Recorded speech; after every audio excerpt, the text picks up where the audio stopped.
Welcome to STEM Excellence, where we're trying to raise the next generation of scientists, mathematicians, and thinkers who also know the history and philosophy of science.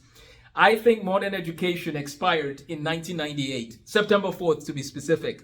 Amos, what do you mean by that? Well, on September 4th of 1998, when Google opened its doors to the interweb, let's just call it that for a second, everything changed.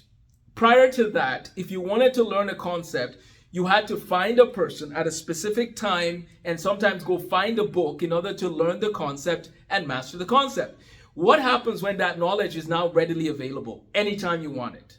That changes everything. So if knowledge is the only thing that a person is focused on in today's education system, they're completely losing out on what matters. So the issue isn't knowledge anymore. The question now becomes, why should you care, and how do you seek to master the material you're learning, and what is the vision? Where are you headed? That's the approach that I recommend in education. The old methods have expired, a new era has begun. And then you add on the AI revolution happening also at the same time. You put that into the equation. My question is, why doesn't everybody have a custom-made education plan for their child?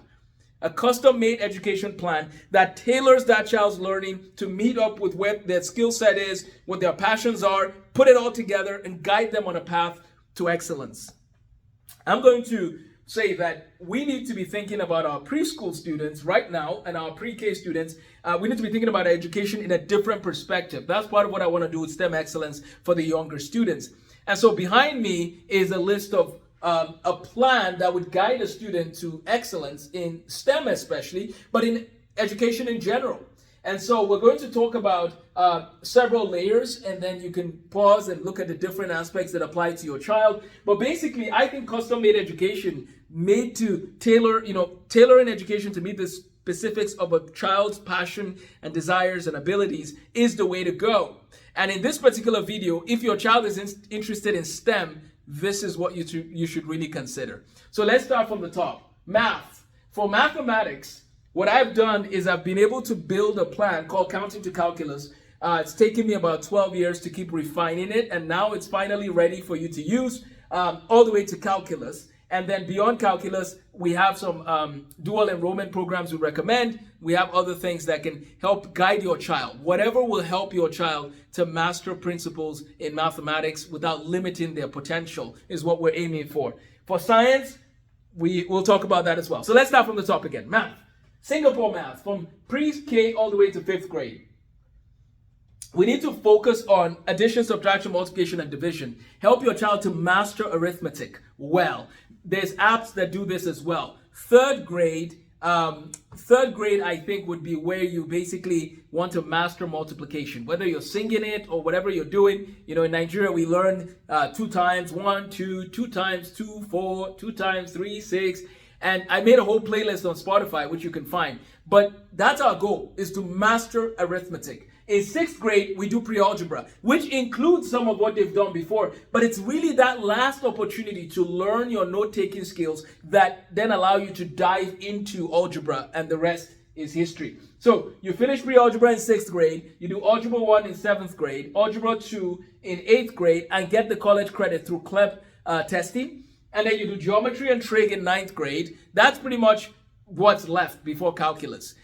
When we say the word pre-calculus, that is one of the weirdest classes in history, because pre-calculus actually has a lot of college algebra in it, and it has trigonometry. Well, let's just do all the college algebra here and then do trigonometry and geometry. That's it. We're done. Moving on. Calculus 1 and statistics, calculus 2 and discrete math, calculus 3 and linear algebra. Nobody really does this, but there's no reason why you shouldn't be doing this. Like, this is very doable, especially if we remove this summer break idea, which is a terrible idea, especially in America, where students are already behind in math. Hey, let's give you 3 months. Since you're already behind, now we'll give you 3 more months to just do what? Play video games and run around. America, we need to change our mindset to education. We need to value the education. We need to value learning. And I understand there's other ways to learn and other things to learn. However, let's learn efficiently and not waste time, because we're wasting too much time in American education. So that's the math path. Let's go to science. Dr. J. Wiles with Berean Builders has written a series of books: Science in the Beginning, Science in the Ancient World, Science in the Scientific Revolution. science in the age of reason, and science in the Industrial Revolution. And so, or the industrial age. So what we're going to do is we're going to use science in the beginning and science in the ancient times while the child is still in elementary school. Let's introduce them to different people in the history of science. And then when they get to 6th grade, so the 6th and 7th grade range, let's do science in the scientific revolution as a science history companion. It's a general science course. And then in 7th grade, we do earth science and astronomy. And then in 8th grade, we do biology and the CLEP preparation for that, with science in the age of reason, and then science in the Industrial Revolution with some chemistry and physics in 9th grade. In 10th grade, we actually do another dose of chemistry, another dose of physics. In Nigeria, you actually do this for 3 years, but let's do it for 2 years here. And then Journey Through Genius and Can Science Explain Everything as our history and philosophy of science material. Now, one of the reasons why STEM Excellence is one of the most comprehensive curriculums is that we don't only teach a rigorous math and science program, but we also teach the history and philosophy of science. We want our students to be able to think of gravity, think about the implications of what gravity is, think about who came up with the theories in the 1600s, famous book published 1687, Sir Isaac Newton, called The Principia. And so we want our students to know the history and philosophy of science. What is science? Why does it work? Who are the people behind some of the ideas? What are the limits of the ideas that these people have come up with? That's the way we want to train students to think. So that is our science and math and the history and philosophy of science approach. There's way more you can do, but that leads me to the 11th and 12th grade. So a student who has done chemistry, physics, astronomy, earth science, biology has had a chance to explore the different branches of science. And now the question becomes, what do you want to do with your life? That's part of what STEM Excellence seeks to answer in the curriculum is we want to guide students to explore different careers. There's mentoring involved in STEM Excellence. So when we ask the question, what do you want to do with your life? The student in 11th grade knows exactly what path they want to take. In Nigeria, you have to choose your path by 10th grade, but here we're allowing you to 11th grade. But here's the thing, no matter what you want to do with your life, you've enjoyed calculus. You've got to see the beauty of math, the beauty of calculus. It doesn't matter what you want to do with your life. Calculus is beautiful, so we want you to get there and see how algebra, geometry, trigonometry, how does this all come together in calculus?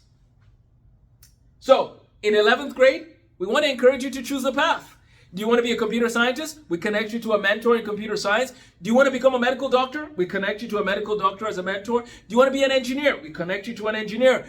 And what we also provide for you then is, here is the different branches of each of these categories. So medicine, here's 20 branches of medicine. Engineering, here's 20 branches of engineering. Explore the different branches. Ask yourself, what gets you excited? What brings you to life? What are the things you want to explore beyond 12th grade? And maybe you decide, you know what? I want to be an electrician, or I want to be a plumber. I want to go to trade school. That's okay. But you got to explore. You got to make the most of your education.